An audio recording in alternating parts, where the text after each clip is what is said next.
Yang terbaru, sebab itu saya datang ke Tangga Batu. Kat sini ni ada kem Sungai Ujang.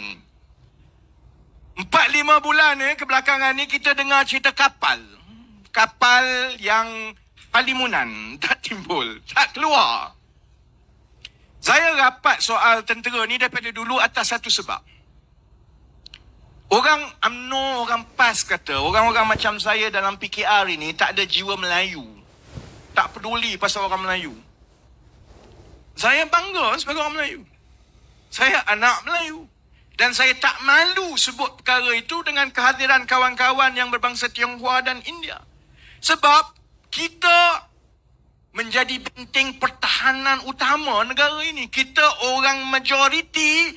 Kalau kita bagus, kalau kita cerdik, kalau kita amanah, maka daripada sikap kita itu akan bawa laba kebaikan kepada semua orang. Bukan sahaja orang Melayu, orang Cina pun akan hidup senang. Orang India pun akan hidup senang.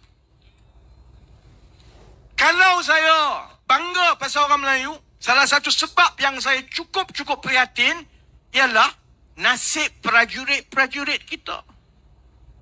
Kita tak pernah berperang lagi saudara-saudari. Kalau kita berperang, nyawa kita, nasib kita, wujud atau tidaknya negara kita ini terletak di tangan askar-askar kita ni. Paling kurang, saudara-saudari, janganlah kita hina dia. Dahlah kita tak bayar dia banyak. Dahlah kita tak letakkan dia di tahap yang sama macam negara-negara lain. Dahlah kita minta anak-anak yang muda ini masuk jadi askar, kemudian berkhidmat. Kalau ada perang, bukan Ismail Sabri dululah yang pergi. Saya ingat, kalau ada perang, saya ingat pimpinan UMNO yang dekat PWTC itu, Ahmad Maslan. Saya ingat Ahmad Maslan pergi perang dulu ke? Taknya. Sama macam dia menangis sebab Najib masuk penjara sekarang.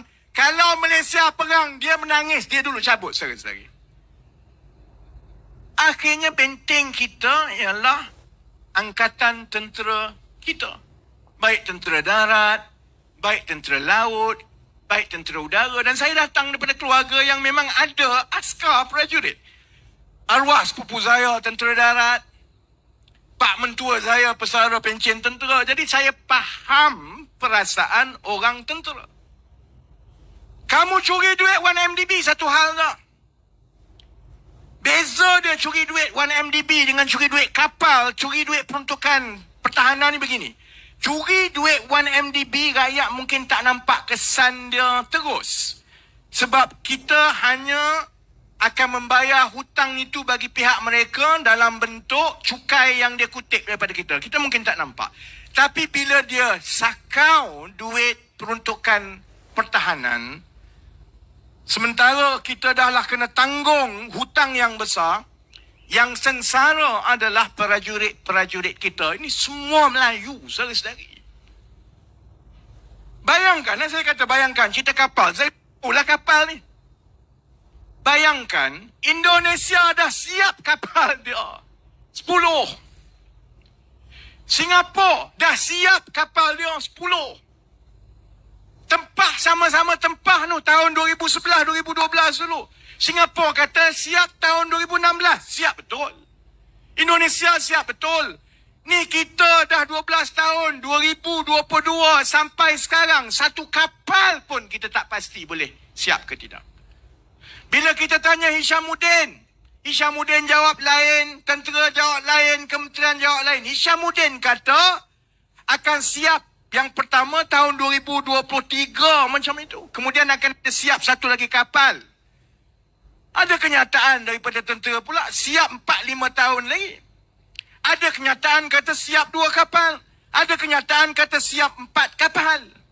Kalau tanya kepada pimpinan tentera laut kita, saya duduk berbincang dengan pesara-pesara yang jawatannya cukup tinggi dulu.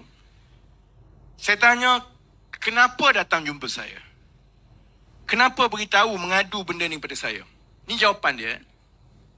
Mereka menghabiskan masa muda sampai tua berkhidmat untuk membina armada tentera laut kita ini sehingga pada tahun 70-an dan 80-an menjadi antara yang terbaik di rantau ini. Masuk tentera laut, orang hormat, bangga, ada kebanggaan. Mereka rasa kalau ada perang, kita ada pertahanan yang baik. Menjadi askar, menjadi Navy itu adalah satu kebanggaan khidmat kepada negara. Dan bila mereka tua, satu persatu, sekarang banyak umur dah 80 lebih dah. Dia beritahu saya perasaan hidup mereka sia-sia. 50 tahun berkhidmat, bina daripada tak ada kapal kepada kapal dulu yang KD Lekir, yang awal-awal dulu KD Kasturi tahun 70-an. Kapal tu semua dah umur 40-50 tahun dan kapal itu jugalah yang sekarang askar-askar kita kena pakai. Ada yang enjin tak jalan, ada yang meriam tak jalan. Dia bukan semata-mata soal keselamatan, saudara-saudari. Soal kita letak anak-anak kita jadi askar dan mereka tahu bahawa kelengkapan kita ini ketinggalan zaman. Malu, saudara-saudari. Bayangkan kita hantar anak kita ke sekolah. Orang lain semua zaman sekarang paling kurang dah boleh ada internet. Dia belajar melalui internet, ada tab telefon. Anak kita tengok kita kaya-kaya, duit banyak, lagi kaya daripada kawan dia. Tapi kasut tak ada pergi sekolah.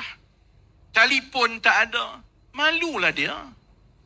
Dan ini yang berlaku bila orang yang diberi amanah sakau duit, saudara-saudari. Sebab itu kalau orang tanya saya, kenapa kamu bersungguh-sungguh sangat?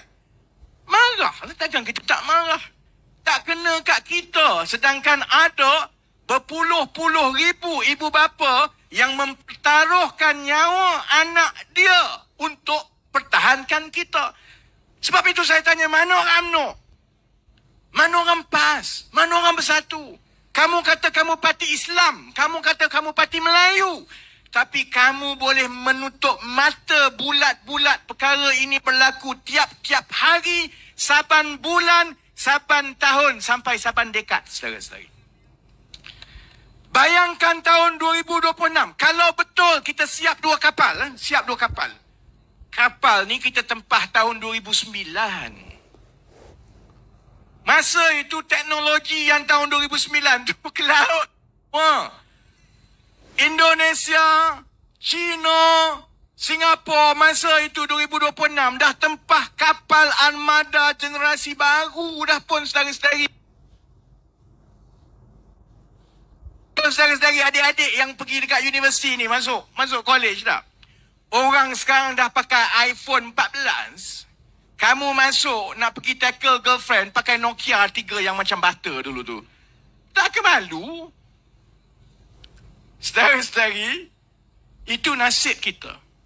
Nasib kita apabila pimpinan yang rakyat biasa macam kita ini pilih tidak amanah. Memang tak kena batang hidung kita. Akan ada penyokong-penyokong UMNO, PAS, Bersatu kata, alah, bukan kena kat aku pun.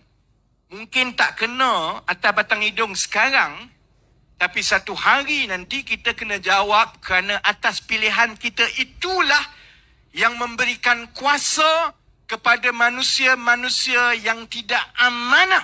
Dan memilih pemimpin yang tidak amanah itu akan merosakkan negara.